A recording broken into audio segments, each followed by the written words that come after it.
የባቱ ደንበል ሐይቅ ለቱሪስት መስህብነት ተመራጭ ከሆኑ ስፍራዎችና በቀዳሚነት ከሚጠቀሱ የስምጥ ሸለቆ ሐይቆች አንዱ ነው። በኢትዮጵያ ኦርቶዶክስ ተዋሕዶ ቤተክርስቲያን አማኞች ዘንድ የሚከበረው የከተራና ጥምቀት በዓል በባቱ ደንበል ሐይቅም በየዓመቱ በደማቅ ሁኔታ ይከበራል። ዘንድሮም በርካታ ምዕመናን በተገኙበት ተከብሯል። ከደሴት ተክለ ሃይማኖትንና ማርያምን ወደ እዛ ቦጪሳ ወዳለው ደብር እናሳርፋለን።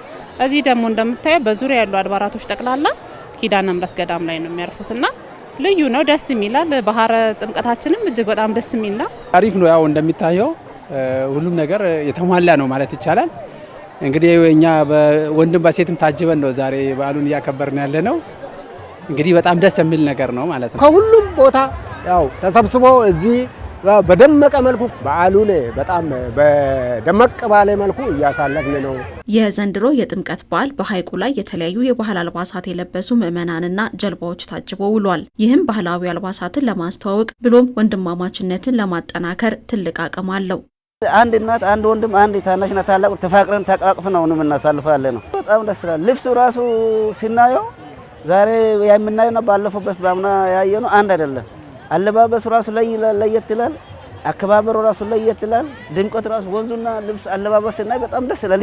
ለየት ነው፣ የተለየ ነው ዘንድሮ። አንድነታችንን የሚያቀራርበን ነው ብዬ ነው የሚወስደው። በጣም ደስ የሚል ነው። እኔ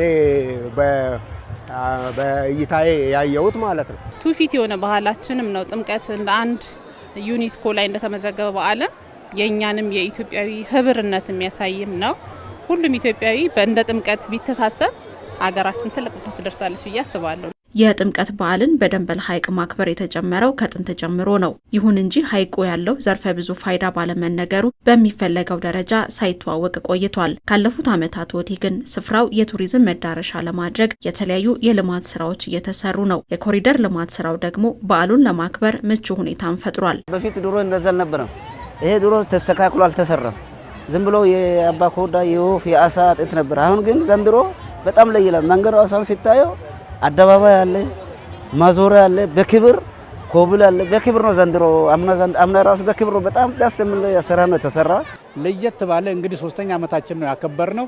በጣም ህዝቡም ደስ ብሎት እየተዝናና በቃ ምን ብዬ ልንገርህ፣ ለየት ባለ ሁኔታ ነው እየተከበረ ያለው። ሐይቃችን ላይ ጀልቦች አሉ፣ ከቱሉ ጉዶም የሚመጡት ጨፍ ማነው ቦጬሳም ያለው ሚካኤል እንደዚሁ በየአካባቢ ያለው በጣም በደስታ ሁኔታ ነው የሚያከብሩት።